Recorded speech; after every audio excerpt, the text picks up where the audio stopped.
We tied the second round. Oh boy. No. Are you hoping to win or lose? I'm gonna win. The other guy was my main competitor, just wants to carry it off. Okay, so it looks like I have no video, but maybe that's okay. I'll just share the screen anyway. Share. Wonder why the camera's not working though. Oh, I wonder if it's doing that thing with the dock cam. I better check it.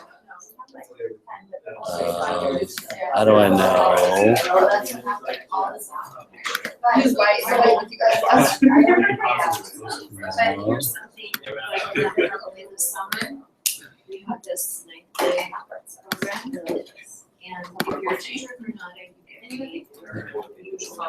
Default. All right, we hope that's good. Camera. Very good. All right, back to life here. All right. So what should we do next week? I don't know. We're not going to be here, right? Excellent. We can all stay at school as long as we want on Wednesdays. Won't that be fabulous? I can save a lot of gas now. Excellent. Cool. So it looks like we're all here. Oh, maybe George is on his way. But I'm recording it anyway, just for fun. So that's good. So be careful what you say about the unions, because they're always watching. Nobody's watching. So it's our last class. And that's good though, right? We've done a lot of stuff. Harry's not having class next week, is he? No. I thought he was, but everybody thought he was. He said he was. He often does. Okay, good. He often goes that extra week. I expect him, like he said. Yeah, it's sort of his norm. Yeah. Maybe it's just assignments due that week. Yeah, assignments Yeah. that is How did the finals today? Monday. Finals are next week. No, maybe this week is finals week. Last day on this is today. No, but what does it say on the university calendar? Today's fine. Today's fine. Today is finals. So this is finals week here. This is the last week. That's Okay, why good. the parking lot is ridiculous. Yeah, people actually have to show up People today. actually come. Exactly. Well, no, but it makes sense that we have today, so we can cover all of our stuff. So first thing I want to say is I still haven't gotten your lit reviews back. Sorry about that. That's just taking way too long. We didn't give him. No, you did long time ago, and I need to get them back to you. And I promise I will have everything done by Monday. And it's should have been in your hands a long time ago, but you were busy anyway. Hopefully. You just be more gentle. But, Remember that when you right? Exactly. I did manage to get caught up on your other grades, so do check your grades. It's something to see if there's things you're missing, particularly the reading summaries that you wrote. Those should all be graded now. If you missed one, there's still time to get that in, so don't. Make sure you get them all in before the end of the semester, which is what day? Today. No, May 19th. You have till May 19th to get everything in. And like I said, I will have everything graded by Monday, so you'll have, how many days is that? Like 5 days to check and make sure you've got everything and the grade you want. You'll double check after Monday, right? Well, I'll check everything that's been turned in, and I will have it all graded on Monday, and then you will tell me if you're gonna do. Yeah, I'll check too. But I was it's a good idea. Simon, what was the CRP lit review versus the? Oh, the CRP lit review was we did. The CRP was the objective study we did, and so we all found an article and posted it online. And when I graded it, I was happy to note that everybody had done one or sometimes two. I guess I was confused. Were we supposed to upload that? Or? No. that was You already have a grade for it, right? Yes, I have a grade. But Yes. I was You did it confused. on the other sheet, the Google Okay, site. so it's and so you've all got credit for that. Well done. And other things. It was fun reading some of the stuff that I was catching up on. You wrote interesting things about those papers, which we should have discussed a long time ago. We did, sort of. Yeah. But I hadn't read your stuff. It was good. Cool. All right. So I think this is mostly all old news, but I put this project timeline on here just to make sure everybody is clear on what the idea is. You're going to turn in your proposal, and then I will get those back to you sort of midsummer-ish. And then you're going to spend the summer rewriting it, or you're going to do it just before it's due, which is on September 13th. I'm Good. Yeah, who am I to talk, right?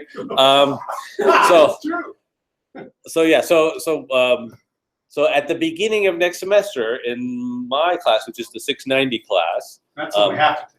have to take it. No getting out of it. You will get to turn in your rewrite of your proposal, and then that will just give you sort of a you're approved, you're good to go kind of a thing. Because at that point, hopefully everything is nice and set. And you might get a few comments on that you can use in the spring when we convert our proposals into our report document or thesis document. And so that'll be the then final draft of these things. So it's the same chapters with slight modifications. Yeah. And we'll have access to this Moodle site the whole summer, right? That's not gonna Yeah, I'm contemplating going back to my other Moodle site. This site stays up. Okay. And I presume it stays active because it's on the university system. I don't have control of this one. Yeah, but the thing is, once we cease being students this term, I just wouldn't want them to disappear this thing when 3 days before the deadline we go back and look at it. Yeah. I mean, Like if we don't register right away, because I'm not planning on registering right now. So this Moodle site, this is the one on the CSUN's official Moodle thing. I want to go back to my Moodle, which is what I normally do, except because the server we were moving servers, and we have successfully moved servers now, so the old site is now back up again. So I think we'll do that in the fall. Oh, I apologize.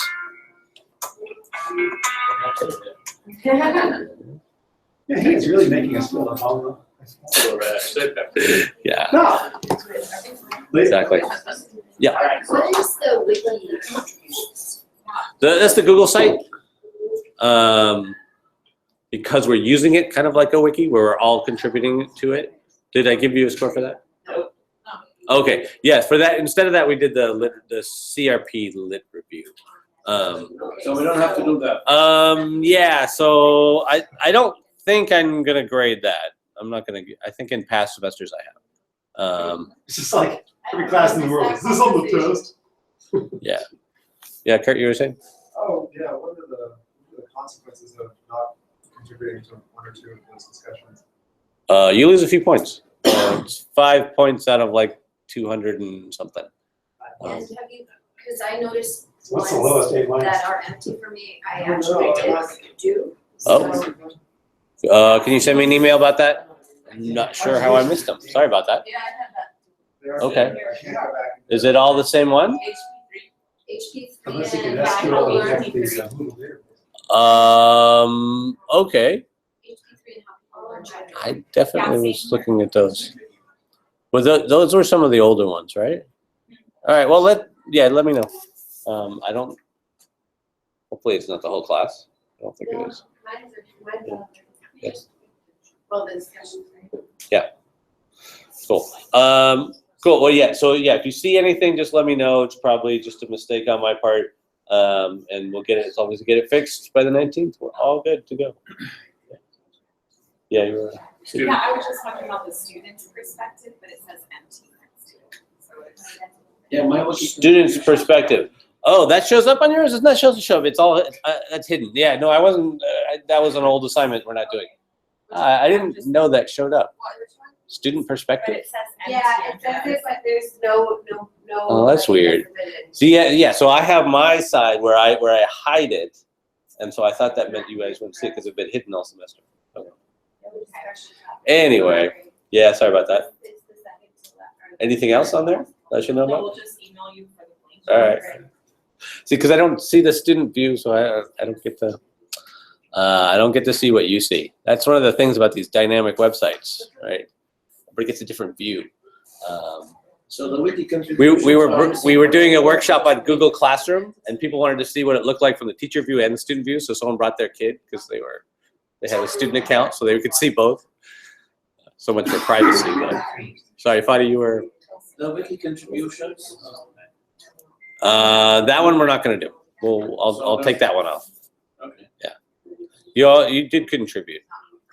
The literature review is not rated here. I don't know why. Yeah, there's a Oh, yeah, there's a right, reason for right, that. right. I'm sorry. I'm sorry. Exactly. Thank Cool. you. So we have two things to talk about, which are the abstract and the introduction chapter. Both are pretty straightforward. And I was trying to remember. I know I talked to some people about possibly sharing some things with the class. Like people said, "Oh, I found this cool thing. I want to share it." Does anybody remember what any of that was? Because I think we have some time today where we could do a little show and tell kind of stuff. What about the Zotero workflow? Yeah, the Zotero, right? Because Zotero workflow with a canned Microsoft Word, what's our thing? API. Yeah, who was it? Was Amy? Was it you who was doing it? You had all your sites embedded in your, That's me. and you too? Sometimes I'm in there. Not me. Well, then I haven't seen it. I use. Oh, but it's. One of the lit reviews that I read already had embedded the citations. No one's owning up to that. All right. Well, all right. If you think of something, we can do that at the end today. If you've got some cool thing that you want to share with the class, we can do a little show and tell on stuff. And if I give you enough time, I'm sure you can come up with something. I did Zotero. Cool. All right, but let's do the business that we need to do first. Let's do the introductions and the abstracts. Let's talk about the introduction first. So the introduction is an unusual chapter. Where did my link to the introduction go? Oh, outline. Yeah. The introduction chapter. Normally in academic writing, we're all very sort of boring and stiff the way we write things, right? We have to write.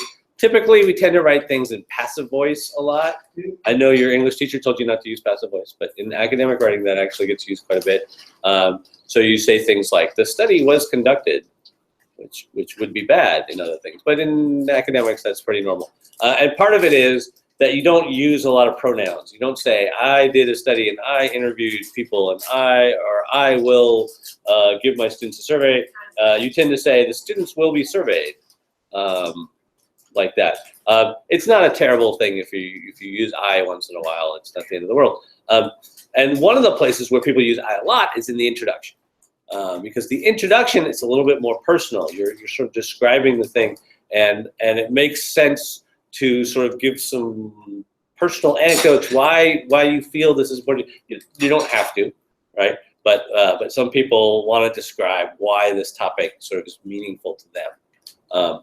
And that's because the goal of the introduction is you're trying to convince the reader that this is an interesting study, right? This is your pitch for reading the rest of my paper, right? So you want to say, explain why this topic is the thing that you need to study, right? And you have all picked these topics, so presumably you have an answer for that, why you like your topic, and that may have to do with your personal experiences. It may have to do with paper you read. It may have to do with some problem you see in education that you want to fix.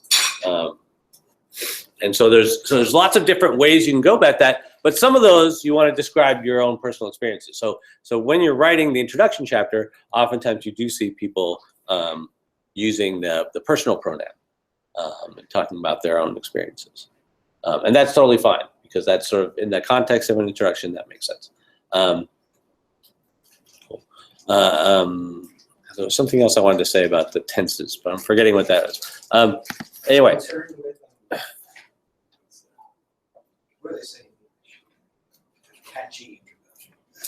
Are you concerned? Yeah, I think that's kind of what our goal here is. We want to hook it. We want to make this seem like worthwhile.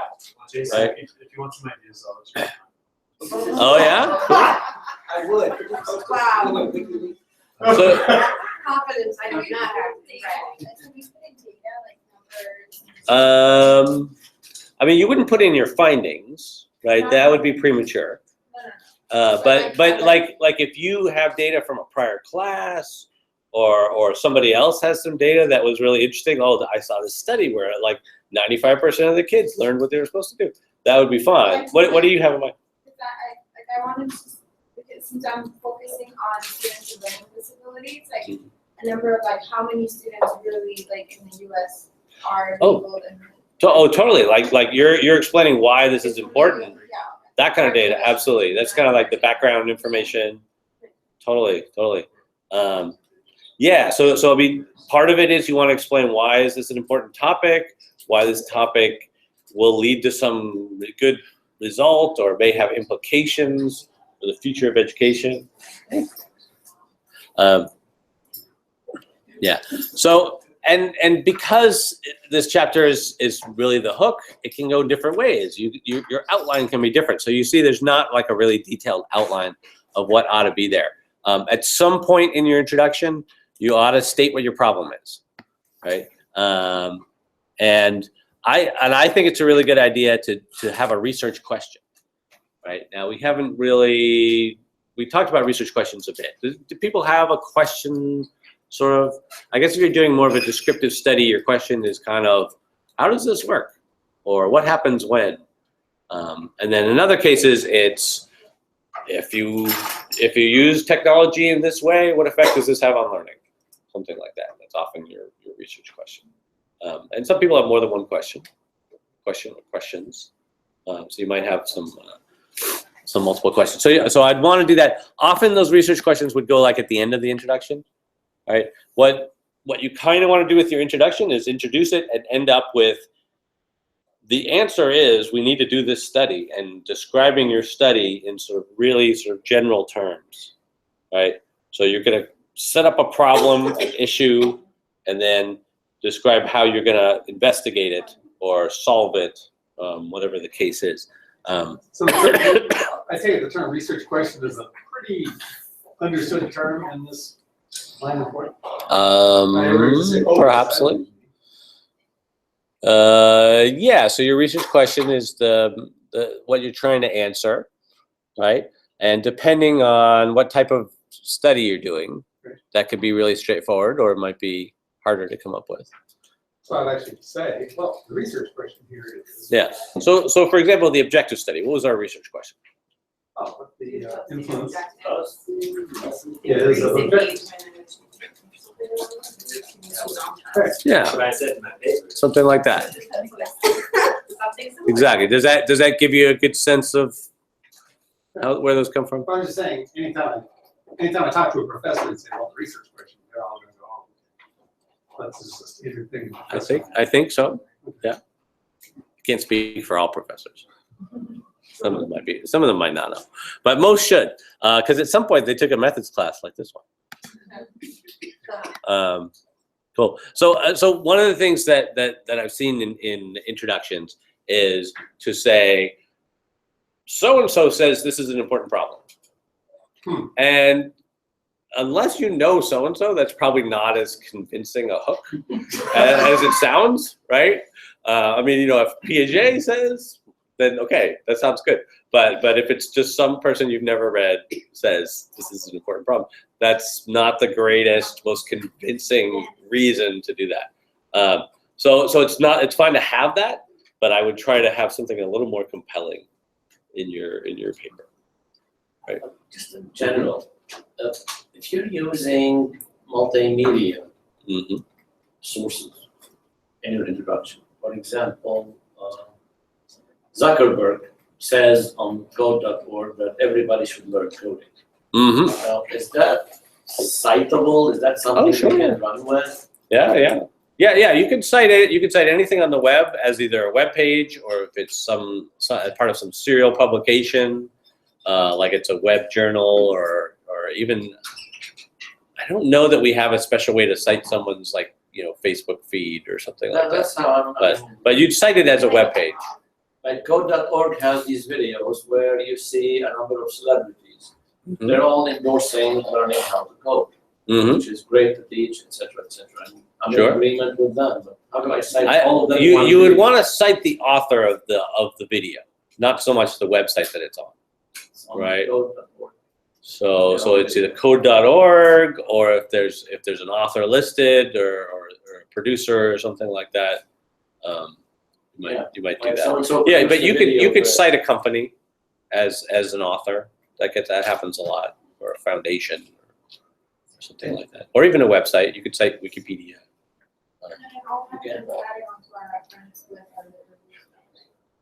Yeah, so your references is going to move to the end of your proposal. So you take it off the lit review chapter and you put it at the end of the proposal. And so it'll be the references for all your chapters. And so you can have some references in your intro. Not a bad thing to have a few references in there. And if there's a particular article or two that really speaks to what you're talking about, then you might talk about that a little bit in the intro. Like, oh, there was this great study by so-and-so that found this, but they didn't study X, so therefore I need to. So if there's something like that, whatever you think is sort of your strongest case for what you're doing, that's what you want to do in your intro.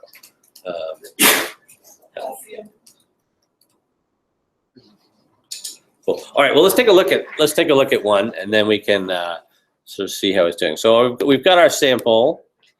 Did I move the sample proposal? We've looked at this one before. This is that same one. Is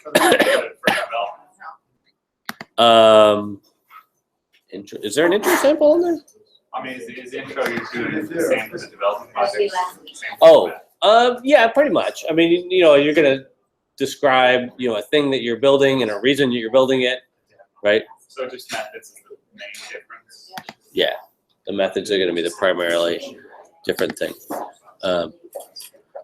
Cool. All right, so we've looked at this one before, and this one didn't have an abstract on it, but we'll add an abstract to ours. And so our introduction starts with description of watching an interview with Khan, right? And what that's all about, and how that seems to make sense to her, and the type of math that she teaches, my first absurd thought was it would eliminate teaching, That's a good hook. right? So yeah, but Especially with this audience. yeah, so this seems like a crazy thing. Oh, but then I thought about it. Maybe it's not so crazy. Something like that catches people's attention, right? Yeah, I want to find out how this ends. I want to hear what happens here. So something like that can be a good way to do it. It's not the only way, obviously, but that's good. Right. So once you've got your hook, right? So talk a little bit about the context, right? Teaching in high school, something like that. And what's the problem that they're seeing? Students are making mistakes. Students are not getting the thing, and maybe this is the solution. The split classroom, right? And how do you see that working out, right? So a lot of that stuff that we did in that project planning document can really work well in the intro, explaining why we want to do it, what we're hoping to see, that sort of thing, and then hopefully, so let's see. So she describes, talking about the flipped classroom. She didn't actually have any citations in here, but that's all right. Citations are optional at this point. And then so it talks a little bit about how we're going to compare. So this last paragraph talks about what the study's going to be, right? So that's where you want to end up with your introduction. You want to talk about the problem, make it sound compelling, and then talk about how we're gonna investigate, how we're gonna solve this. We're gonna have an intervention, or we're gonna create something. Are we gonna do some research? What are we gonna do? Right, that kind of thing. Right. So then right here, maybe at the end is where you do a research question. I know some people like to do a glossary here. I've never quite got the point of the glossary. Not a huge fan of it. but you'll certainly see it in some papers. And if it's an okay point, if you want to define your terms at this point, you should make sure that when you're using terms, if you're using terms like transfer or CSCL or something like that, you've explained those. Probably in the introduction is a good place to do that. So you want to describe it. Don't write for your professors. Write for, say, your principal or something like that. So don't assume people know too much, right? Don't assume people have all taken lots of ed tech courses and know all the literature.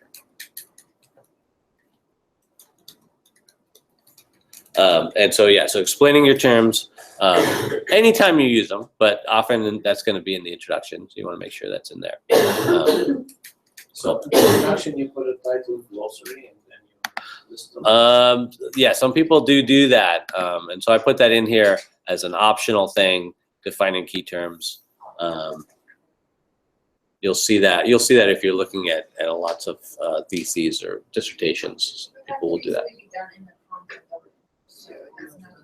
Yeah, right. So you can say, it's really important for kids to do transfer. Transfer is, just explain it within the text. That's fine too. Yeah. Cool. Unless we wouldn't, I guess, at our level, they wouldn't be making up new words or defining words, probably.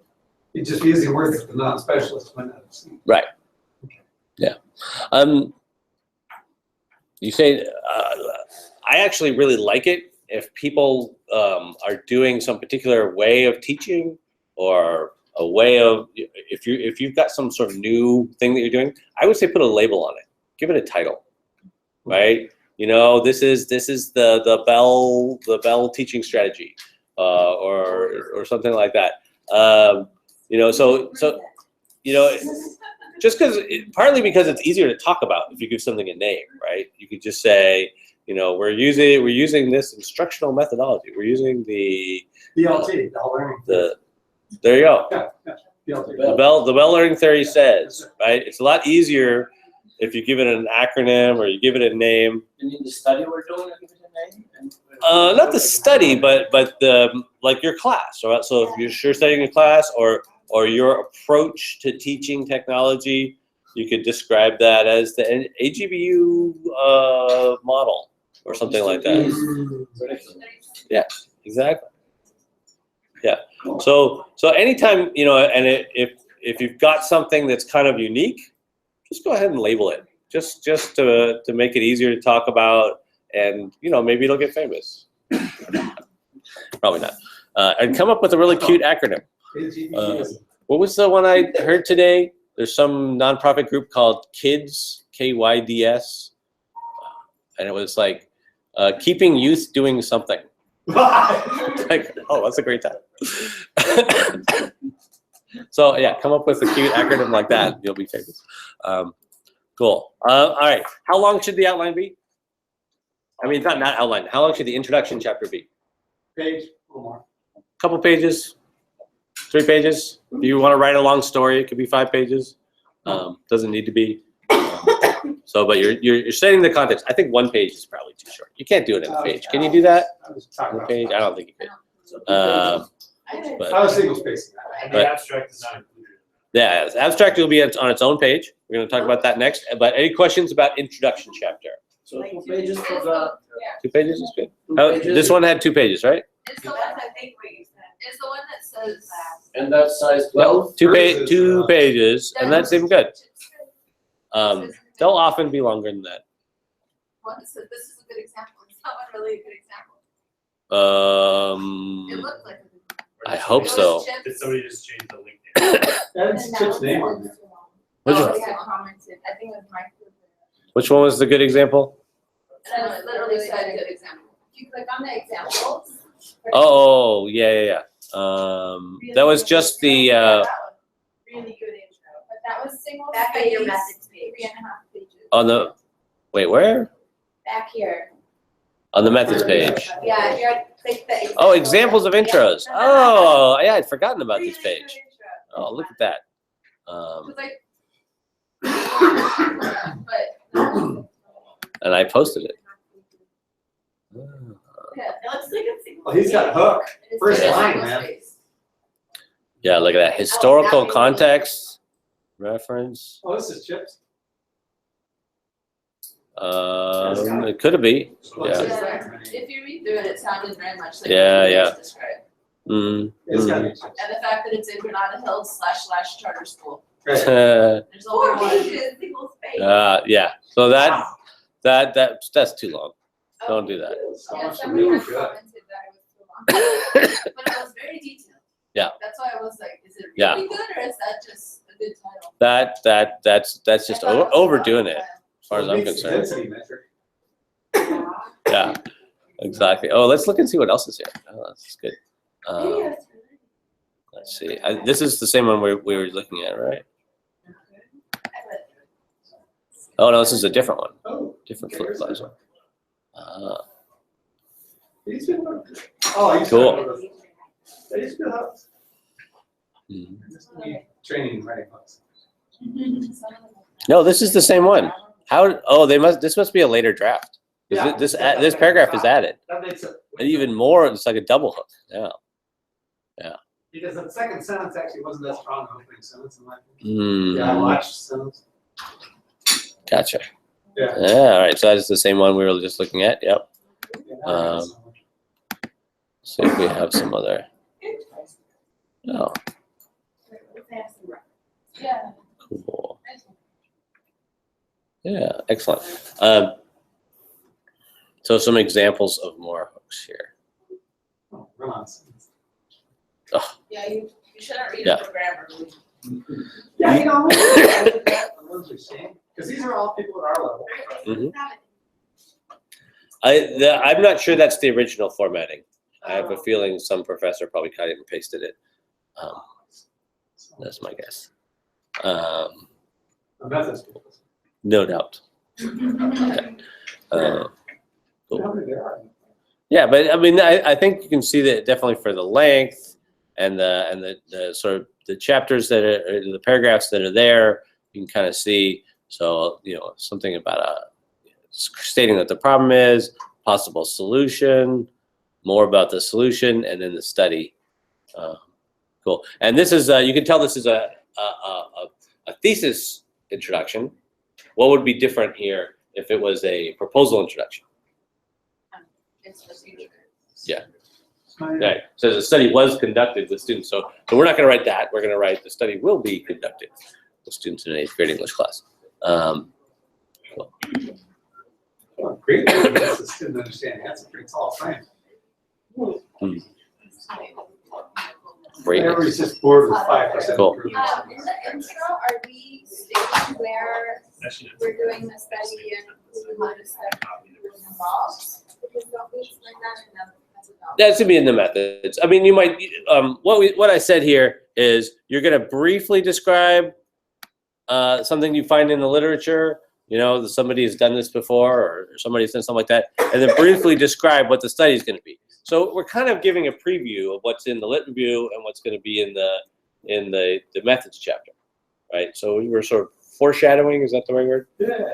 Something like Do you that. have to specify who did a certain study, or can you just generalize it? What I was saying about that was if there's a really good paper that you want to talk about, that the intro, you should bring that up in the intro. Or you could just talk about, okay, there's been research done on computer supported collaborative learning or something like that. Yeah. All right. Yeah. So that's nice. There's a bunch of intros we can look at. Oh, maybe Totally forgotten we about that. do a sentence. Let's say we did a sentence describing CSTL. Would we say, blah, blah, CSTL, computer supported collaborative learning? Oh. Or the other way around. Other way around. So always when you've got an acronym, you spell it out first and put the acronym in parentheses. Then you can go ahead and use that acronym for the rest of the time as an acronym, right? You always spell it out the first time. Right. Trying to think if there's other things like that. If you want to use footnotes, if you ever need to, footnotes are an okay thing. They don't come up very often, but if you feel like you want to say something and it's going to really interrupt the flow of your paragraph, and you want to explain something, then you can put it in a footnote. That's fairly rare. I did that. Yeah, it comes up once in a while, you know, if it's, Yeah, for history, that's. but your references, we all know how to do the references. Yeah, y'all did references well in your lit reviews. So you know how to do the citations. Okay. Yeah. Cool. All right. So now we want to compare this. So that's the introduction. We're fairly verbose. We're providing a hook and all that stuff. Then we want to compare that to the abstract. The abstract is going to be the opposite. We're going to be very brief in the abstract and just talk about what's We're doing the abstract. what's great. Yeah. So any other questions about intros before we switch over to abstracts? Quick, small question. Mm-hmm. Just make sure I'm on the right. What we need to write and turn in still, the only thing that we need to do is the introduction and the abstract for our proposal for next. No, that is not correct. What we're going to do, and let's see, I've got this right here under action research proposal. This is what we're going to do. All right, we're going to write an abstract, an introduction. You've already got your lit review, and then you're going to write your method section. We talked about that last week. Right? We want to put a timeline and then our references at the very end, right? And this is all due So this is what we're going to turn in by the 19th. by the 19th. So we need to get all this done. So Just leave it there for a second. sure. Under where you upload it says chapters 1, 2, 3. Yeah. This is on the website. I know. So chapter 1 is your intro. Chapter 2 is your lit review. Chapter 3 is the methods. And then there's some other stuff. Do you want a page break so they start the new? Yeah. Generally, it's good to create some space there. Why do I have to scroll? Here. Yeah. Same folder. Next time. It's just like, wow. Okay. Thank you. Yeah, sure. I'm glad you asked. Okay, so everybody's clear on what, so you're gonna put this all into one big doc for me? I know you probably have your chapters in separate files, but you can merge them all for me. One big long document, could be a Word doc, could be a PDF, I'm fine with either of those. Yep. How are you gonna give notes and stuff? Do you want to give you copies editable, not a PDF? I can put notes on a PDF, that's what I've been doing for the lit reviews. Some people submit a PDFs, some people submit docs. Yeah. Yeah, I use, what's it called? Foxit PDF reader has a nice comment feature. I can highlight things. Do you have, I wonder if you have an example of how the timeline must look? Yeah. We did one of those last week, right? We did not. We did not? Pretty. I think we did. The time we did? Let's look again. All right. We did, and we So done sample of print methods. We all right. So we looked at this one last week. Talked about methodology and it had its the second one here had a timeline, right? Yeah. Or no, the third one. Somebody. Oh, there we go. The third one was the key. So we just had this little timeline like here, and so that kind of give you the sense. It's a very brief thing. What are the sort of milestones that are going to be in my project? You know, at what point am I going to have this done? At what point am I going to have these other things done? So it's pretty short. And should we include the summer, like over the summer we'll be looking for materials to. Anytime, yeah. I mean, you know, whatever sort of the milestones are in the summer, you're gonna start, you know, sending out forms to parents. That's generally the first thing people do. So let's see, did they put that on this one? No, it looks like they didn't. So usually the beginning of the study is when you send out those consent forms for your parents. That's often the very beginning point. If you're going to give a pretest, if you're, you know, in the summer maybe you want to collect some data from prior classes, or you're gonna organize some data, something like that. Whatever the events are that you're gonna look at, that you're doing. Yeah. Yeah. So timeline can be very brief. It can be in chapter 3, or it can be its own. It can be its own sort of separate section. Here's another one again.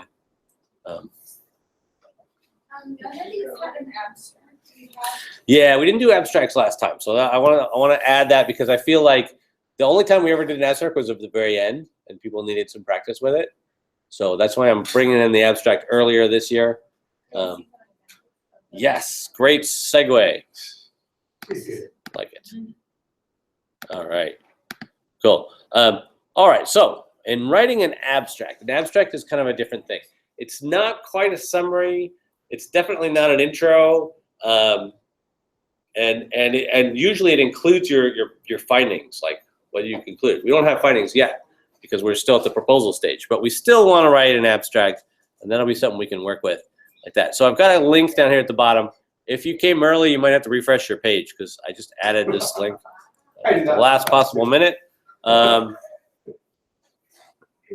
Cool. And so what I did is I got some abstracts from famous papers, and then I got some abstracts from student work, and so we can first look at the famous papers, and then we can compare that to student work, and then we can do some rewriting or correcting of the students to see if we can improve their stuff, and see if we can make theirs a little bit better.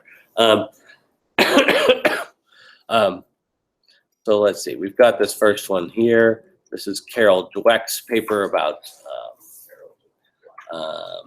the mindset, growth mindset, or this may be before she coined that term, but because this is a little ways back. All right, so let's take a look at this one here.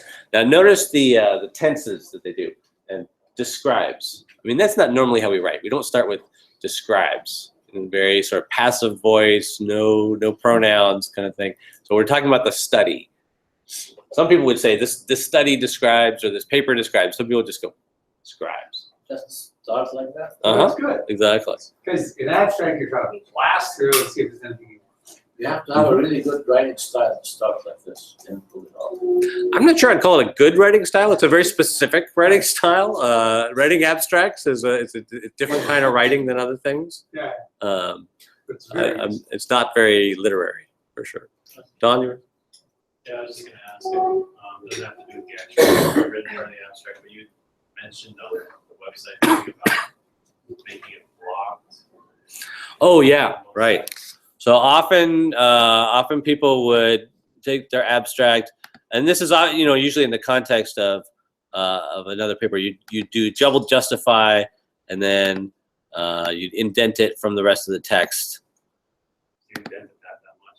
Well, I don't know if there's a set amount. Each journal has their own way of doing this, but often you'll see it look something like this on the page. Yeah.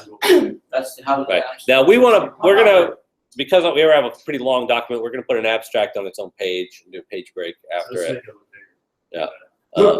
Sure. Not abstracts for You abstract. want that long, but Some journals would do that. Oh, okay. I think that's a little bit less common. Look more medium.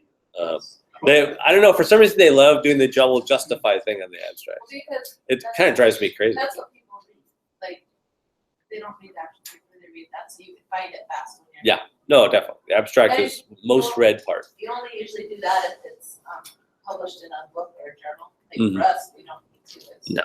it's Not on necessarily. So you don't want. I'm just saying. Yeah, I was just gonna say. Love it. Now, what percentage of our papers become published? Yeah, no, you're definitely not required to have all that formatting stuff. But we do want to write a good sounding abstract. So, I mean, part of the thing about an abstract is it can be copied and pasted in different places, and it sort of, it's like like an icon for our paper, right? It's a verbal icon. Yeah. Farouk? So that study has findings and such that describe some motivation process.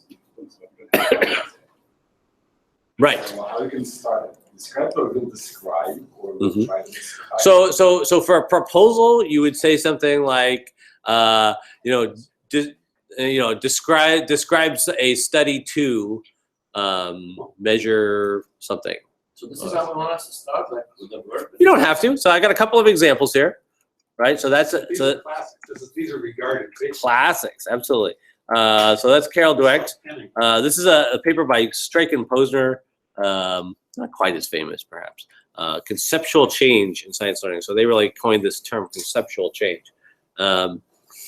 right? So, and as you can see, this is a little bit more casual. It's like in this article, the authors address themselves to the important question of how science learning relates to the growth of scientific knowledge, right? So it's a little more wordy there. So you don't have to be super super specific and super just to the point like this one.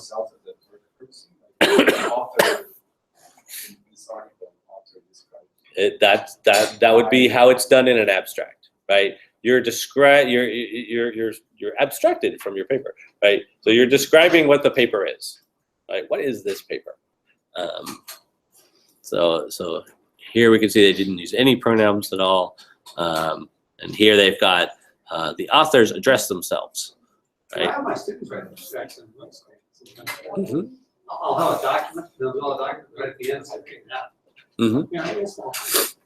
Yeah. Keep it simple, right? Get to the point. Don't beat around the bush a little bit. Yeah. So this one is kind of a theory piece. As you can see, they don't have any findings to report. They offer suggestions and they discuss things, right? And then we've got I didn't put the author on this one, so I want to see if you could guess, right? Oh, that's how it goes by. Yeah, that's like. What's the other guy? Who's the other guy? The other guy. Yeah, who's the other guy? It always goes with close. Cossack. You're close.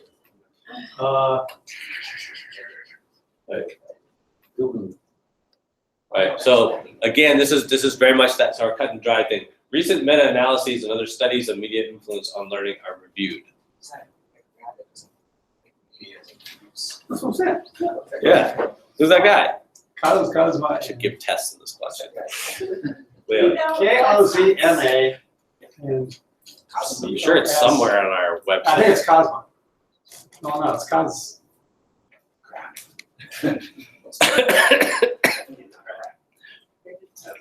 All right. I got Cosmos and David. Let's see. We should have one that I guess the Dweck one is the most sort of researchy one, right?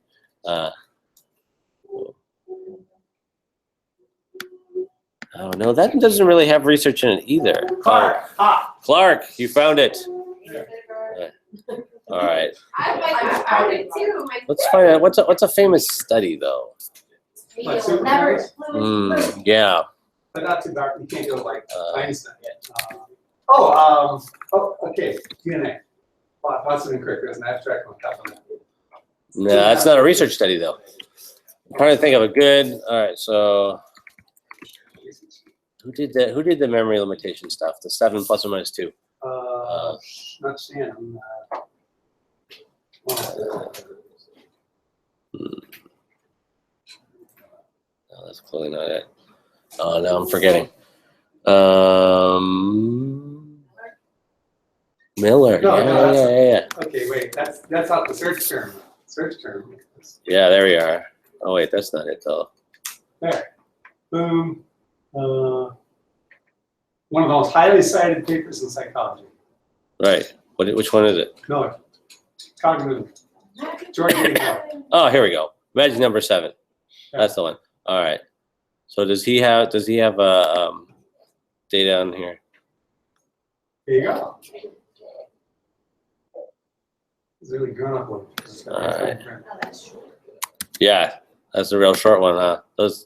The science stuff tends to be really short, and since he was a psychologist. Help us out here. There we are. Oh, All right. Let me put the reference on there.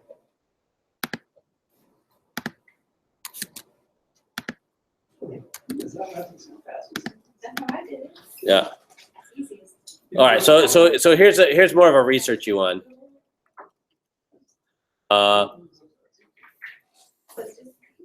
A variety of researches are examined from the standpoint of information theory. It's shown that the unaided observer is severely limited in terms of the amount that he can receive, process, and remember.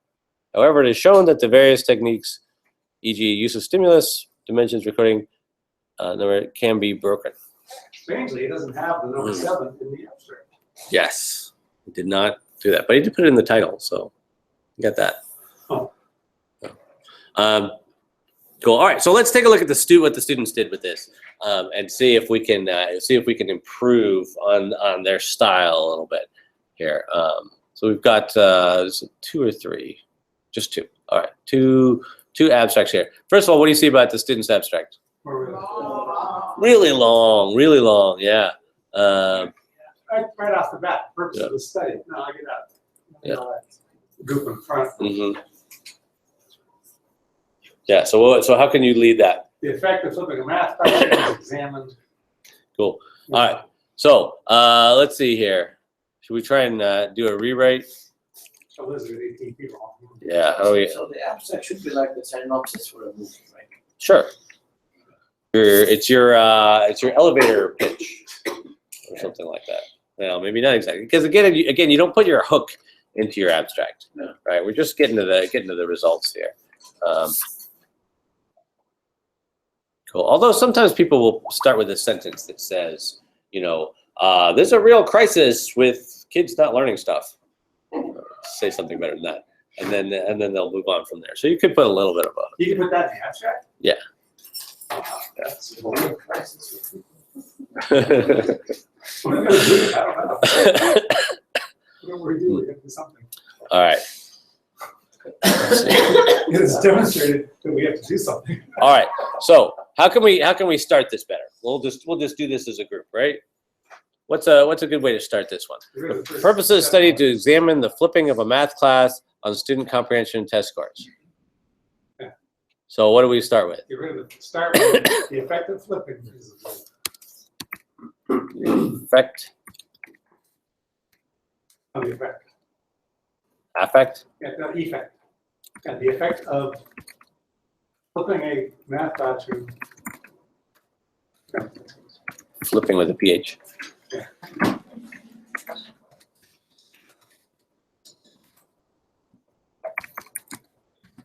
Something like that. What happened to her?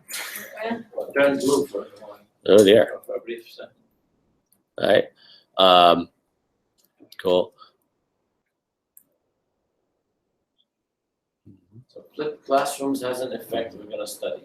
Mm-hmm. All right. What other information is crucial here? I wouldn't do any of that stuff. Flipping a math class offers students and teachers more class time. No, we don't need to explain that. That's in the paper. Freeze up classroom. The time This is pretty. saved in the classroom could be used to do further exercises to enhance students' learning. Mm-hmm. Okay, this model makes small group. That's a pretty good thing to pick up from. Mhm. What about the time saved? What? Yeah. I mean, I think that. Oh, we gotta put middle school in your first line because that's relevant to what the rest of the system. Mm-hmm. Yeah, middle school. Middle There you go. school. Salmon. But the nut is, this model makes small. So this groups. is kind of generic about flipping, right? But what's specific to this study? Well, right, in fact, that's all. it's clean to relate to middle school. So this continuous formative assessment, I think that's sort of not common to all flipped classrooms necessarily, right? So that looks like something that's fairly unique, right? So we did say, what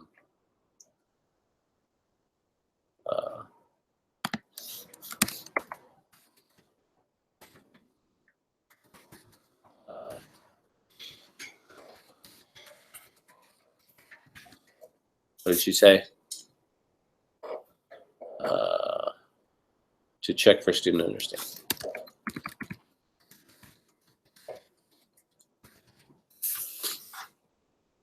All right, what else is critical here? I think the line, this model makes small group collaborative. For problem solving, possible. How about this part? But that's embedded in the formative instruction or formative assessment. The purpose of formative assessment is clearly to do that. Yeah. It's always implicit. Mm-hmm. Okay, I think that's right. How about this? I think that's your money line.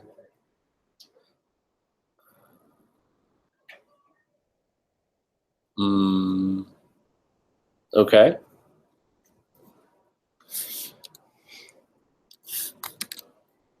We can just copy that in. All right. Trying to be true to the author as much as we can, right? Right. Do we need to say stuff like this? Well, that's why his study has virtue. That's why it says reading. Is Mm, because of that assertion when you have highlighted. yeah, I mean, I feel like since we're not actually saying This anything, is good in the introduction. yeah, I think that goes in more in the introduction. All right. So This is not a very good. Well, he said. cool. So this sentence we've got about the study, so that's good. So we've got a sentence about the study. 2 math classes were utilized. A control. Yeah, maybe that would even go up higher. Yes. All right, and then we can be experimental. And was compared with a class using traditional. Mhm. But that's true because. Well, we've already got traditional direct instruction. Oh, yeah, right. We already got that. All right, so we're good. That's right. So now the results of this mixed study were measured. So if we're going to write this as a proposal, what should we write it for the proposal? We will measure. Mhm. Only you gotta do Right. the other verbs too. Yeah, we probably should. All right. Well, let's copy theirs, and then we'll rewrite this for a proposal. So, The verbalism. Yeah. so it would say like, will be. Yeah. All right. Oh yeah, we can just copy all this. All right, We'll good. have been- So that's much shorter. Examine. All Prove it. right. So let's highlight Look this. Inclusively and exhaustively. Yeah. We'll show that. Oh. I got 5.2. This is sweet. I just, Good. I've got 5.2%. I'm thinking about my own research. I'm like, this will be sweet. Okay. So now we've got a nice concise thing here. How would we write this for a proposal? All right. Now you gotta 10 sizes. Feature it. Oh, okay. Sorry, I did that backwards. Describes study of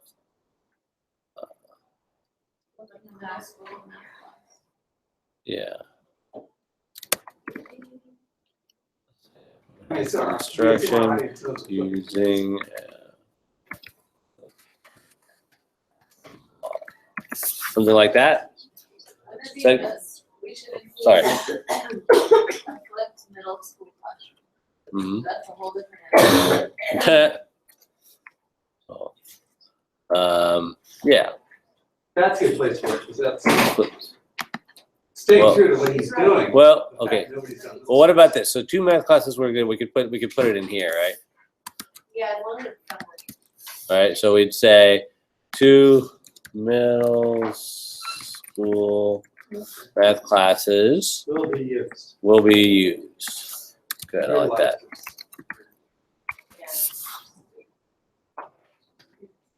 Okay. So that's good. For that. I'm utilizing this class. Mhm. You realize, look at that, no difference in utilizing. Yeah, but it's not so connotation. But it sounds cool. The connotation utilize means you can use big words. Yes. Utilize to me is almost like take advantage of. Yeah, but it's still, you look it up in the dictionary, it's the same word. Connotation is not the same. All right. Denotative kind of guy. There you Let's just copy all this stuff because all that's going to still be good. Describing the class. All right. Cool. So then if we're describing our study, what else do we need to say about our study? Is that too small? Sorry.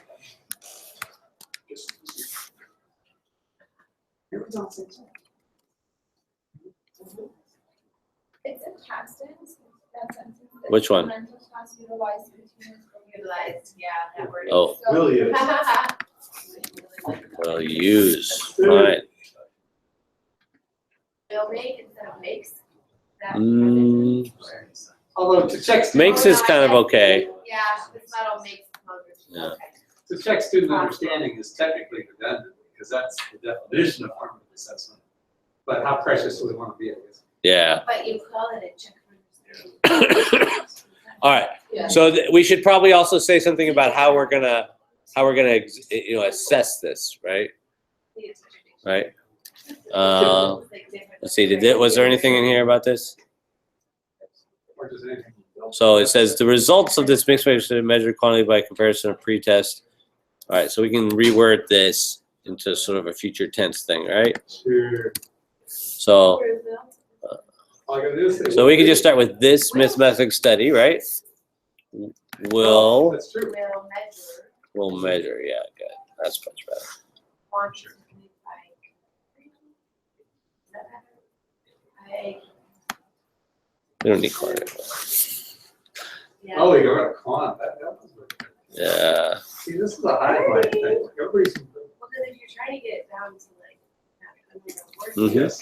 Yeah. So I think that's kind of it. This is kind of where you'd want to end off for your abstract, Yeah. something like this.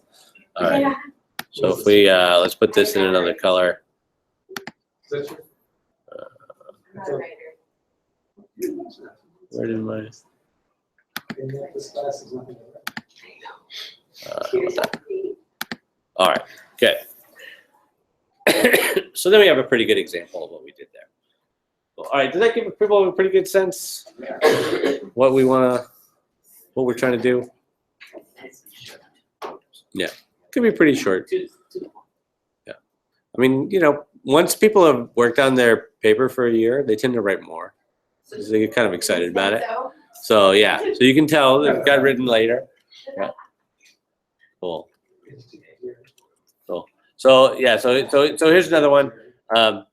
Students often face gaps in knowledge when asked to complete revisions or second drafts. But can rubrics be more effective instructional tools when merged with videos and technology? Right. So that's a complicated setup, right? But that's kind of what the study is about. Yeah. It goes again, huh? All right. Okay, so we now know how to do our abstracts. We know how to do our introductions, right? We talked a little bit about the timeline. Cool. We know how to do our reference lists. Where does the time go? Yeah. In the example you showed us, abstract is at the very beginning, followed by the introduction. Is that how we should Yeah. organize it? We should probably put let's just put a cover page on here. Since most people are doing that anyway. The timeline is a separate thing. Yeah, I would. If it gets put in the let's put a cover page. Well, you gotta take another picture now. You know what's on the website, right? I know. All right, just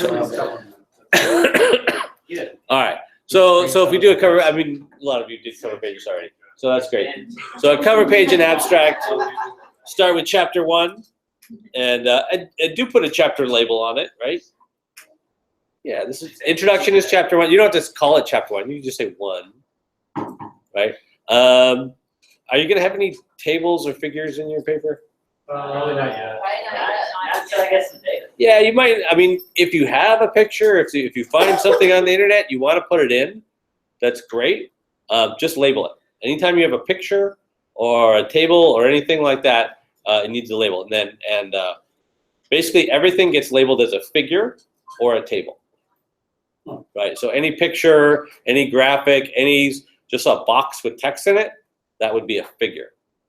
Right. So sometimes people will have quotes or something and they'll put it in a box and they'll label it as a figure or something. So it doesn't even need to be a graphic.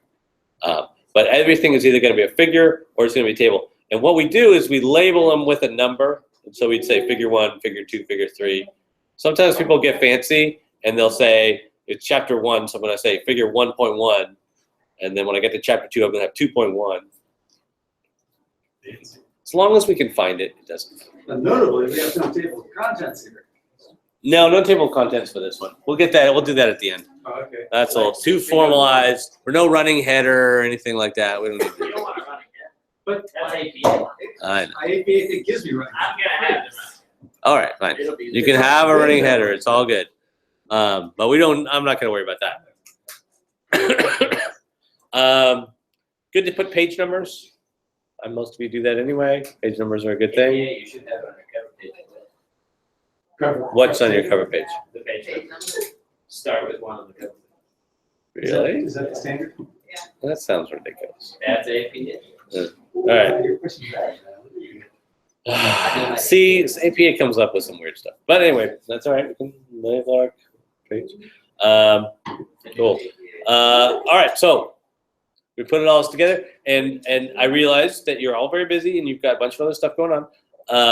But I want to encourage you, the more work you do on this, the less work you have to do later. All right, so the less rewriting you need to do, the happier you get with this, it will pay off down the road.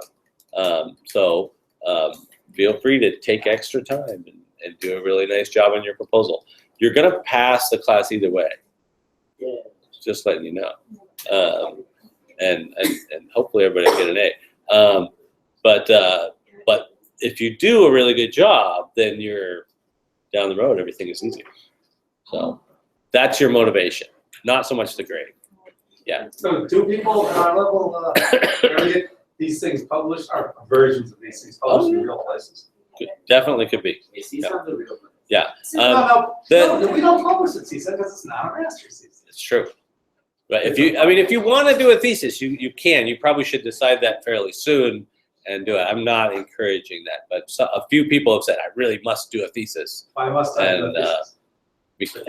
they felt like it was more official. To me, I don't think anyone cares whether you do a thesis. If you like your paper, you can send it to people and say, "This is my master's paper, my master's thesis." But we could say, You okay, can call it a thesis. this paper, we could tell, well, like on a CV. Yeah, if you apply for a doctoral program, you send them your action research or your project paper and say, here's what I did in my master's program. They don't care whether it got published or not. So we don't call what we're doing a thesis. It is an action research. You can call it a thesis except when you talk to grad studies. Don't tell them it's a Which is thesis. the only place we're gonna go with it. So I can tell my school this is a thesis. It's a thesis. You're writing a thesis. Well, you can't tell them it's an MA. Well, That's now It's an MA paper. Yeah. But as far as the university is concerned, it's not a thesis. But the rest of the world, you can call it a thesis. Because if we do go a real thesis, as they define it, but that's considered published. Right. So if you want to do the official thesis, you need to get a committee, and then you've got to go through the IRB and get your study approved, and you've got to print it out on the correct type of paper and make sure your margins are measured just so, and that. So if you want to do that, if that sounds fun, Well, by all means. Also, you gotta change it. What's that? How long do they take usually? And then you have to change it. Yeah, like 2 years. They're not so fast. I mean, all of our doctoral students have to do it, and so they've speeded up the process for student work like that. So it's not so bad. It's doable if you get it started now. You can get it done next year. But there's no real deficit to us in CVs and academic stuff. No. Not having quote a thesis on bond paper. It's not going to make any difference. You write a good paper, people will recognize it. And you can always take your work and submit it to a journal. Right. You wouldn't take your as written. You'd have to rewrite it a little bit to match the journal style. But how often is that happening, like out of ed tech? I often encourage people to. I often think that the work is good enough. Right. They don't often do it. Oh.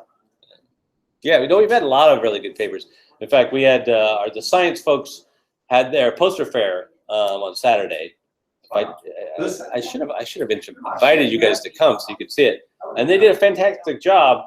Do I have some pictures? I got some pictures.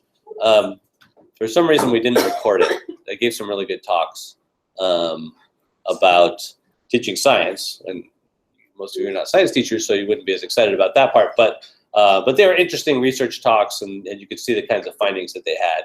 And I think a couple of those can get published. The thing that holds action research back from getting published a lot is because sample size isn't terribly big Usually unless one class. unless you've got 6 classes, then you've got a pretty decent sample size. Depending on the journal, they may really care about that. There is actually a Journal of Action Research, which is I don't know if anybody reads it, but So if you have 6 classes, that's your. yeah. So That's a big hit. yeah, You got That's it. what I'm doing. yeah. 6, 7, and 8 times 2 sections. So Mhm. Anna's over 100. Yeah. Anna's over 100. Yeah. Yeah. So it's a reasonable study. 30 is kind of a small study.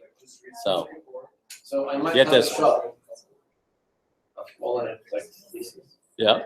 The only shot you get for having thesis is to do to admit. No. You were talking about publishing, right?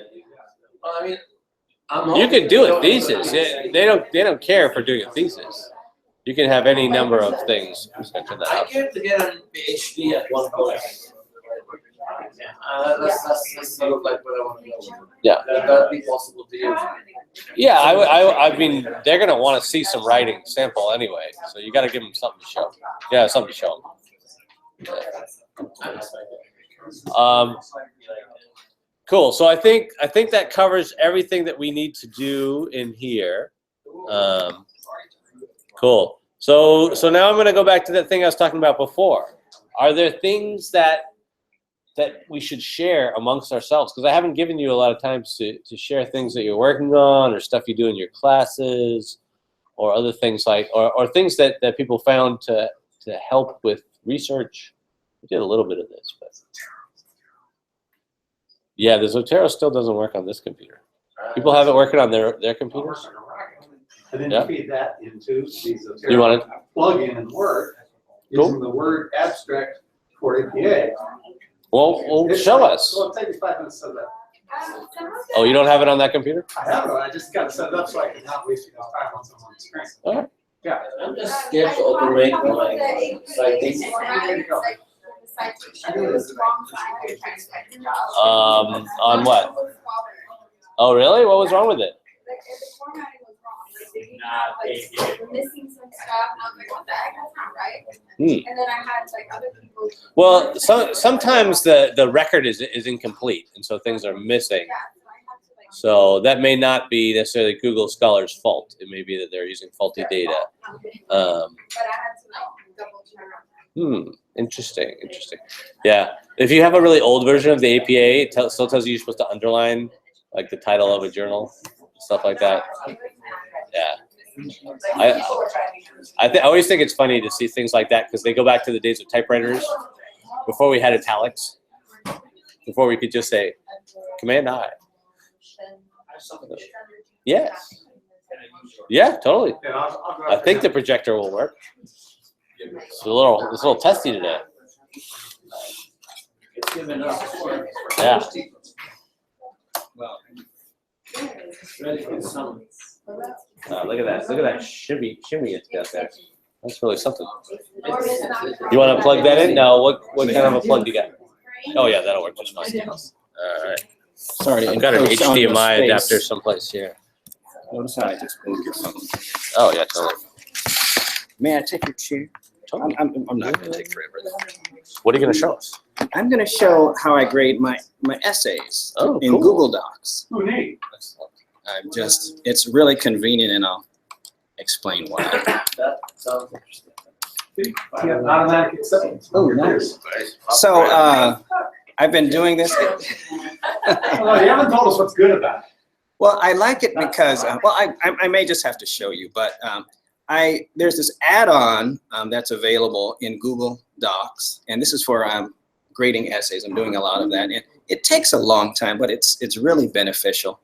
Let me see if I can find one that I haven't graded yet. I'm sure there are some. So here's an essay, for example, that I have not graded. It's by a young man named Steven, and I should be grading it. But the add-on, it's called Highlight Tool. And basically, let me activate it. I'm going to start it. And when I go through the essay, what I've done is I've actually created this palette of different highlights. They mean different things. Like one is for spelling, one is for punctuation, one's for grammar, one's for an incorrect citation, incorrect bibliography. So I want to say maybe 18 different highlights for different things. And what I do, and I'll go through it, I highlight stuff, and let's say that's a verb tense error, or it's improperly quoted. I'm just going to highlight some stuff randomly. Incomplete sentence. That's how the students You're work. gonna get And the students think this guy's on crack. Well, and by the way, this is a copy that I made. It's not the student's actual copy, Oh, yeah, right. but I made a copy just so that they can't, It says copy of. copy of his essay. So the cool thing about that is after I fill up the essay with all of the things that I thought were wrong or the things I want them to improve on, I export all the highlights, and that's the cool part right there. Let me show it to you. So it'll export just those things that I highlighted so that I can use that for my grading. And I have and it gives you the labeling key. It tells you what everything stands for, and it actually pulls out their words and shows you, well, this was improperly quoted. This was the incomplete sentence. And I have an example of how I actually use that information. I have the research essays here in a file which has all the things I highlighted. This is one of my students. And it shows you all the different things that I seriously highlighted that I thought he could work on. And then I have that file that I created that has the grade on it. So if I pull it up, that's Woodrow's. And I'm able to, comment on the comments. I have my comments there and I have his grade. And I have all my students give me their Google Gmail address. And so I share this file with them so they can have a permanent record of all the different things that I felt they could have worked on their essay, instead of, giving them back the paper that they invariably usually lose or whatever. Hands ago now. They'll have a permanent copy, and I will too, that I can share with them. So yeah, what questions? Well, I'm really interested because I'm students that are kind of similar, but Yeah. you're no longer so this replaces your normal rubric, right? Like instead of it being, so this is like more mastery. This is in addition to it, basically, because they know what they're being graded on. Like they have to have at least 5 paragraphs. They have to have at least 1 citation in each of the body paragraphs. And I told them if they have more than 5 spelling mistakes, I take off points for the 6 spelling So mistakes. you're just returning this to them, or you're also returning your rubric? Well, the rubric they already have. They already have, but you're not going through and knocking off. No. Okay. I'm not So you doing can see the points on it. Yeah, so I was like curious. So like, So I send them 2 things. I send the essay to them that has all the highlights on it, and then I send them this document which has those highlights extracted. And then I comment on each thing sometimes if I need to. In this case I didn't. It's just incorrect bibliography format. So it kind of does the explaining for me. yeah.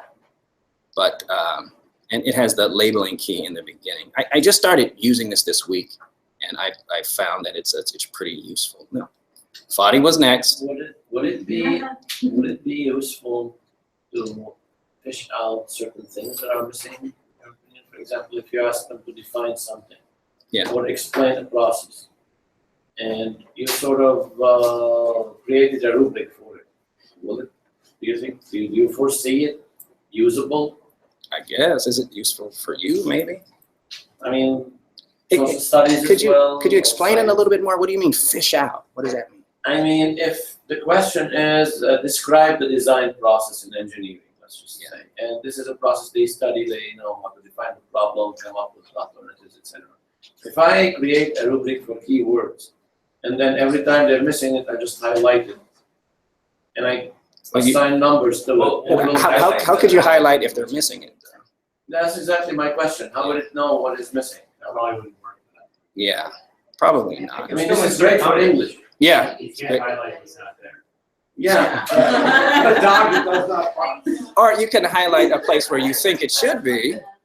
Yeah, I mean, is there a way to reverse engineer this? I haven't figured that out. Okay.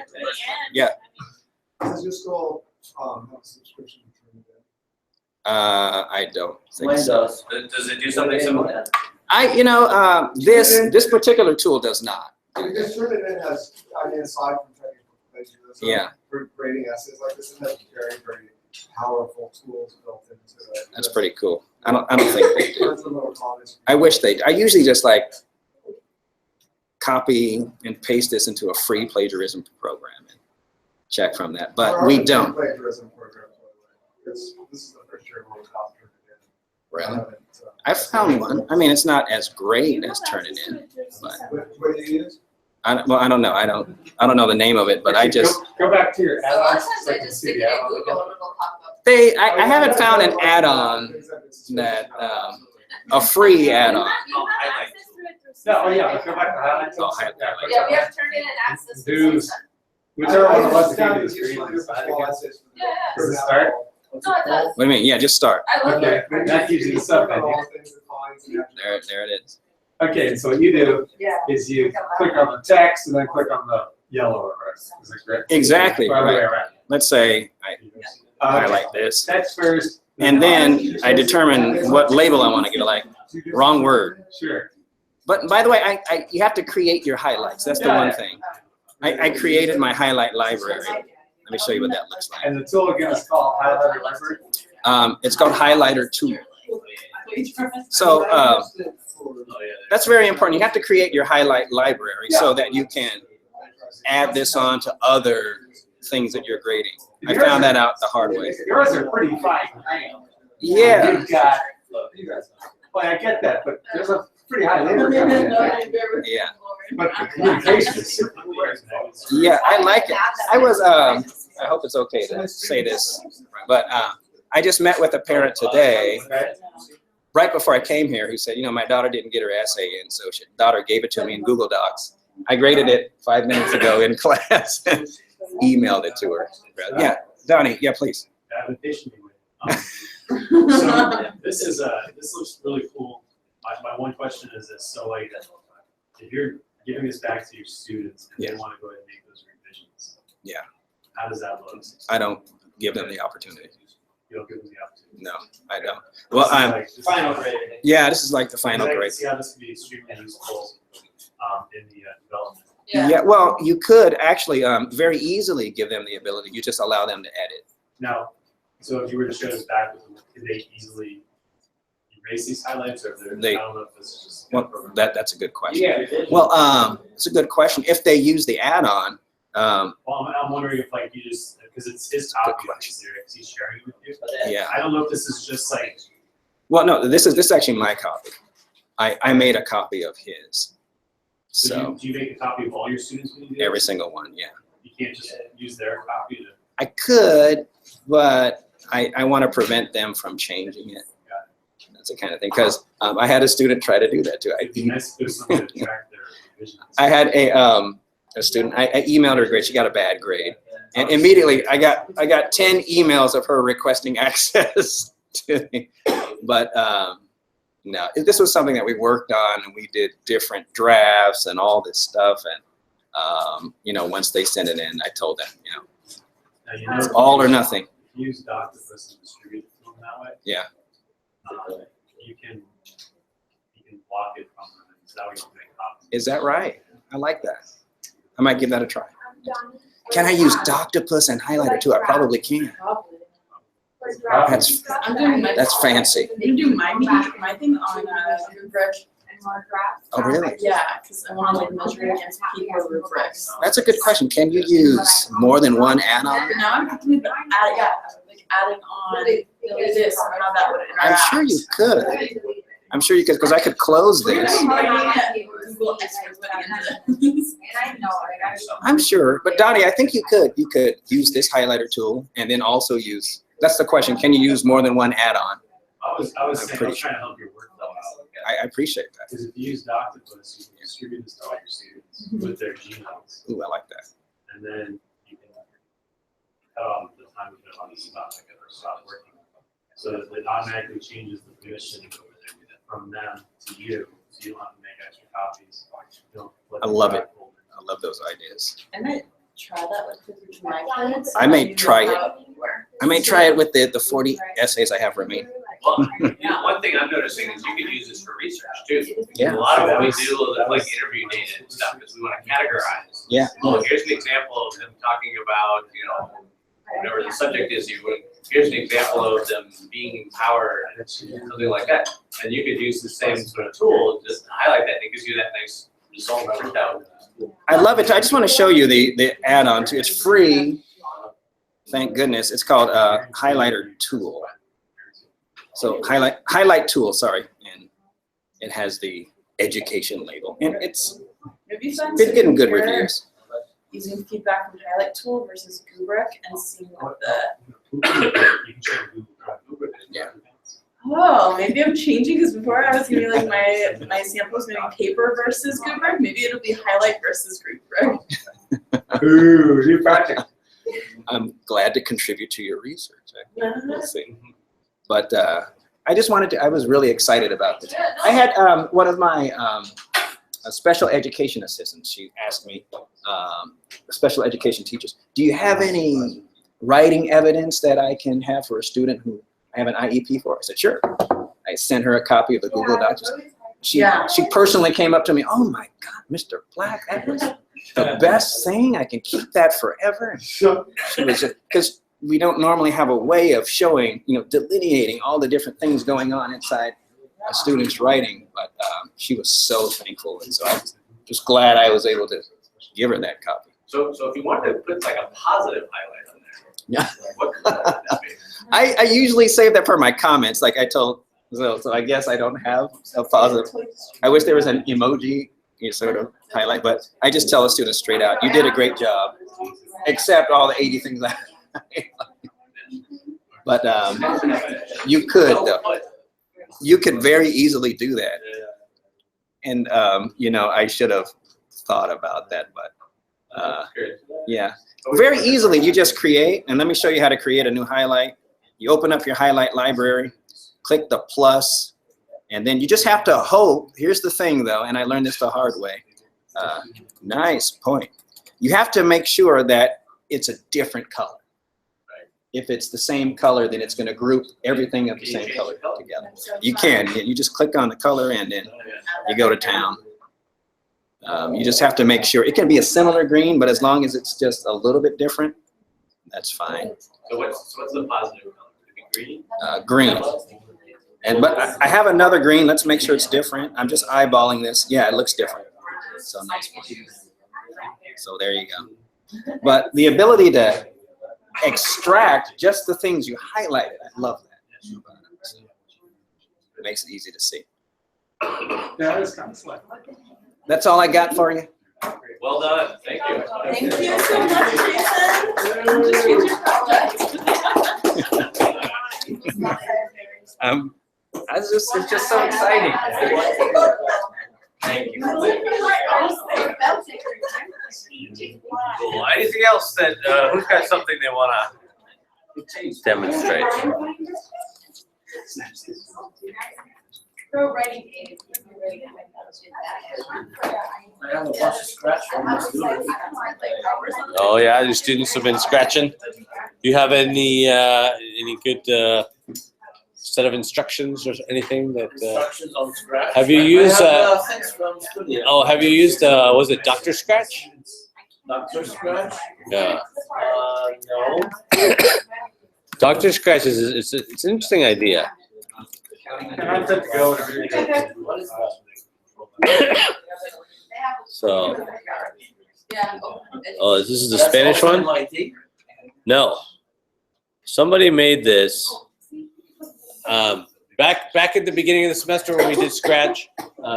We didn't. I haven't actually used this for anything yet, but it's an interesting idea. It's a way of grading your students' Scratch things. So if you assign them a particular activity, like create a program that will blank, and then you can create sort of a model, and it will grade them on how well theirs compares to yours. That's 28. So it analyzes projects, right? Yeah. So let's go to the Dr. Scratch. All right. Or Mark's going to show us something. Are you plugging in? Yeah. I'll plug What kind of a plug you got on that? Small one, same as yours. Okay. It's little, it's small. Is it HDMI or is it a VGA? No, little guy. Which No, little guy? teeny. Oh, this one. Right Oh, so that, oh, really? Yeah. Isn't this a Mac only thing? No. These are Oh, I didn't realize. yeah, mini display port. They've become universal. I've got the mini HDMI. There. Yeah.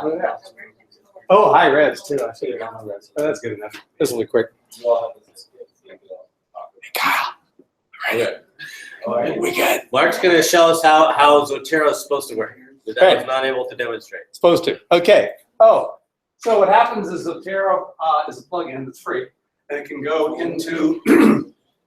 Traditionally went with Firefox, and so I decided to set it up with Firefox here for this iteration. Now, the basic idea of Zotero is grab all your citations, keep them in a place where it's accessible, no matter where you log in, of course. And then, when you're ready to build your document, say, hey, show me those citations. And there it is. So, this is the screen where I've got, I went to, in this case, Google Scholar. Any scholarly article, any library listing will trigger Zotero to exhibit this behavior. I can, when I go to the Zotero plugin in Firefox, and it'll also work in Google Chrome and stuff like that, there's different ways to install it. Anyway, the Zotero plugin here, when I'm on an academic website that has embedded metadata for something that is citation pull, wow, that was graceful, I can do this. And so when I click here and say, I can save it as a web page, you don't want to do that. You want to save the academic thing. So I'm going to save the embedded metadata, which is the third entry there. And so in doing that, that puts it in a little database that Zotero has. And again, if you use it on multiple machines, the Zotero database can be shared. So it's in the database, and now the second piece. The icon in the search page, does that still work? No, it doesn't. I was kind of distressed because that was so easy. Yeah. That to me seemed really clean if there's an icon, wham, bam. I don't see that, and that's, you know, I'm not quite as taken with that. At any rate, what I did then was I went to Word, and so if I go to Word and create a, let's do this for a second. I've got a canned document that I'll use here. However, if I go to New in Word, and then I just type in APA, and that'll give me an APA template, and that really works. Like, it's all there. So by clicking on APA template, if I click here, I get a canned document that's got all the sections in it stubbed out. But the point is, it's got all the machinery for doing the references right and the bibliography and all that stuff. It's all baked in. Like, that's free. Like, that's Word, hey, Jack, give me an APA. And that works. Now, let me take one then that's put together, and I can conclude the demo quite briefly. Boom. So, oh, I didn't mean that. Don't save. Cancel. Giddy. All right, so yak, yak, yak, and you want to insert a reference. So let's put it right here. If I click here, skip a space, then I've got this insert, which is, or excuse me, add-on, which is Zotero. This is kind of small print, should have made it, you know, 640, 480 or whatever. At any rate, if I click on the Zotero tab, again, which is an add-on, you don't get that with the APA template. You tell Word, hey, I want to do the Zotero add-on. So once you've got that in there, then when I click on that tab, up comes the, you know, citation-y stuff that I want. This is it. That's all there is to it. So I go, oh, gee whiz, what do I want to do? I don't know, I want to add a citation. Bing. So if I add a citation, the current form of Zotero, I could type in, like if I knew the first couple names of the author or something like that. However, there's a classic view, which I think for our purposes is a little more illustrative. So now here are all the things that I've got in my Zotero database. They're all the citations. And again, this is all free. There are plenty of commercial packages that do this. But I come along and say, okay, design for hackers, reverse engineering, whatever it might be. So all I've done then is I said, hey, I want to insert a citation. I look at the one, I verify it's the one I want, click on it, hit OK, and in goes the citation. In the right format for APA. If you're doing some other format, it would, you know, do that. So I wonder why that's italics though. I wonder if, puzzle. Anyway, let's go to the end now. Let's finish up the work because, you know, it's midnight. We've got to turn the paper in. So let's insert a bibliography. So I'll click here, insert bibliography. I'm done. That's it. And it's all in the right format. So it remembers all the things you cited and then yes, sir. produces the bibliography. Yeah. It's pretty slick. So installing and Zotero stores all your citations in the cloud, right? So if you're working on a different machine, you pull up all the same things. You know, life got real easy. Edit bibliography. I can click here.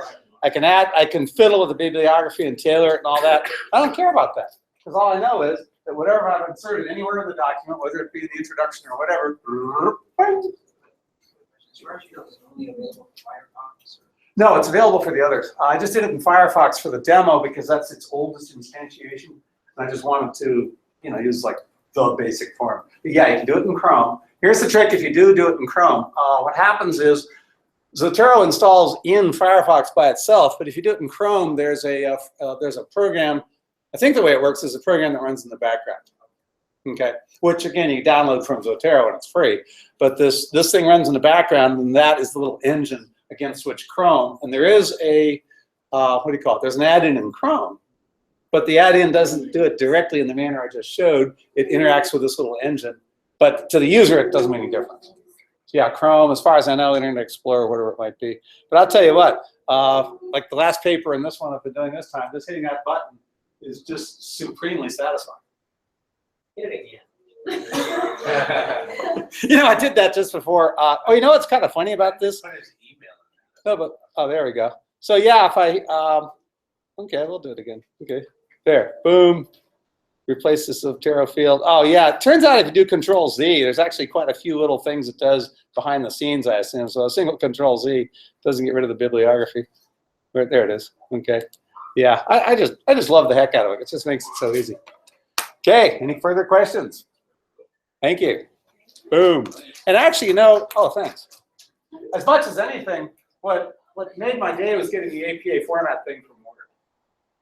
And that was just instinct. Gee, I wonder if Word has APA format. Bam, there it was. Yeah, that's really nice. I think you have to have a fairly new version of Word to get that. I don't think I have that. Yeah. Nice. Yeah, and actually that's true too, because Word, there'll be slightly newer, like creation stuff, the newer versions of Word use, so it might not be backwards compatible.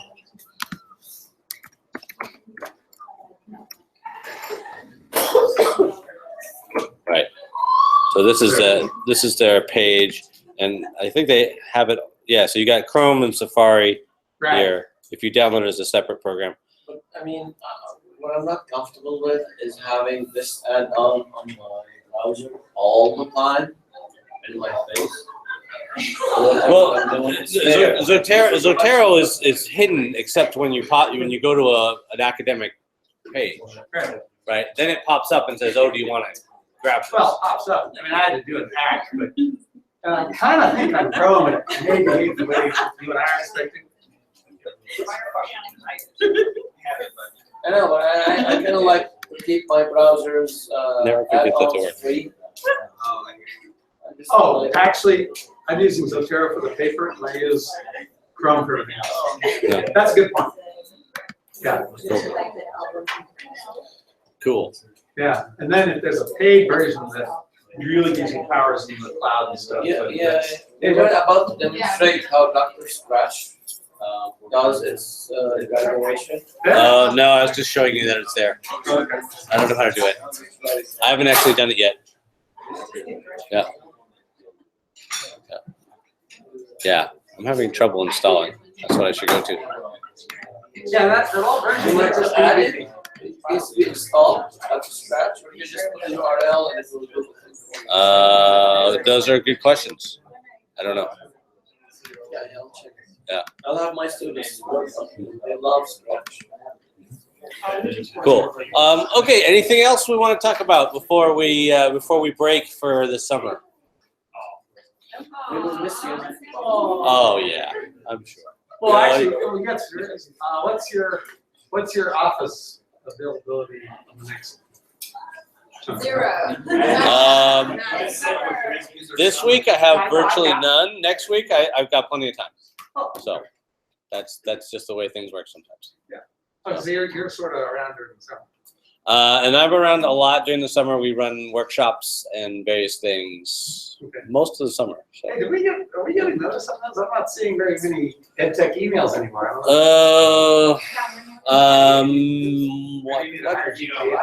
Yeah, we haven't sent out very much lately. What should we send out? You should send out those things. We should probably have a summer get together, right? Yes. Get together maybe around August sometime. We should do a barbecue or something. What's going on? Actually, alcohol is not the other question. What's that? Alcohol's not out of the question. That's right. Absolutely. I'm stressed out. I'd love to have everybody. What's that? They're saying everybody has a pool, we got a pool. Pool's always important in the valley, absolutely. I'm in Glendale, but we're all welcome. Closer to me. Actually, that condominium will have a huge space and we can reserve and, Nice. She's available. Do they mind loud music? She said. Yeah, she's been on sabbatical all semester and she's back this summer. She responded to my. She said she'll answer you next week. Well, she answered me already, Oh. but she said she's back here next week, so. Oh. If you have questions, I guess you could go to. Why is she coming back so soon? That's I terrible. don't know, I think Mike too, but she responded, so. So is she sabbatical or just bugging out for a while? She's sabbatical, but she's been around. I've seen her a few times. She's sabbatical, you go to another She university. responded pretty fast We're to it. down. I know But- that, like, Well, part of it is that Rivas is like heading out of town, so Okay. he's going to make himself scarce. And he's been the grad coordinator for this semester while she's gone. So, It's an important one. yeah, if you have questions and stuff, if anyone needs like to do like a GRE exam or something like that, if you've still got that hanging over your head, make sure you work that out this summer. This is a good time for that.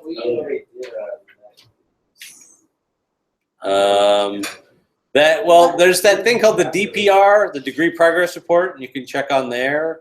And if we have proposed units, do we give those to her? Just email her. So give them to me first, Okay. and I'll pass them on to her. I'm the program coordinator, so she probably. Could we- She's just gonna ask me to approve them anyway, so Did you Yeah. get mine?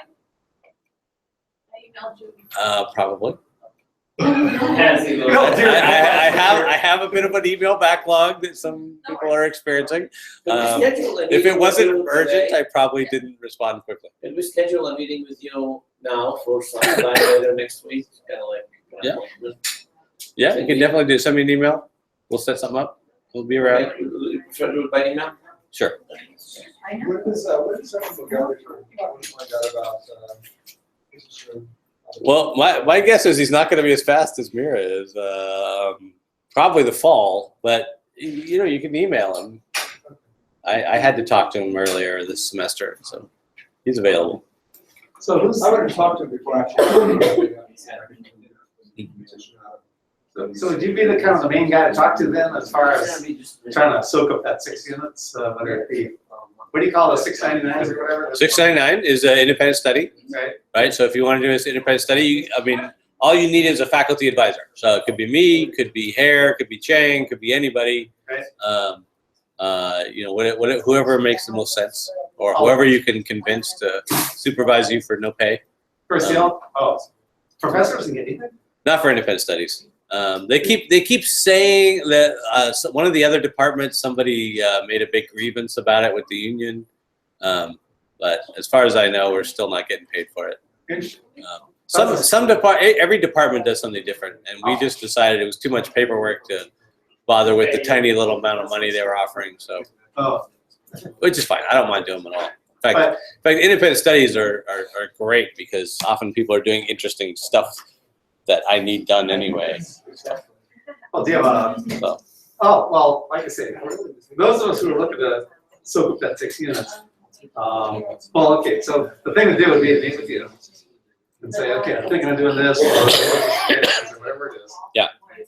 So what if we wake up at the end of a year from today, done on the 6 units? I mean, but we're really gonna have it, or maybe we've got a $699, but that's incomplete still. I mean, how's that? I mean, you don't really graduate without 6 units. Yeah, you need to make it complete. That's certainly true. In my case, remember, I took 2 classes. Stop.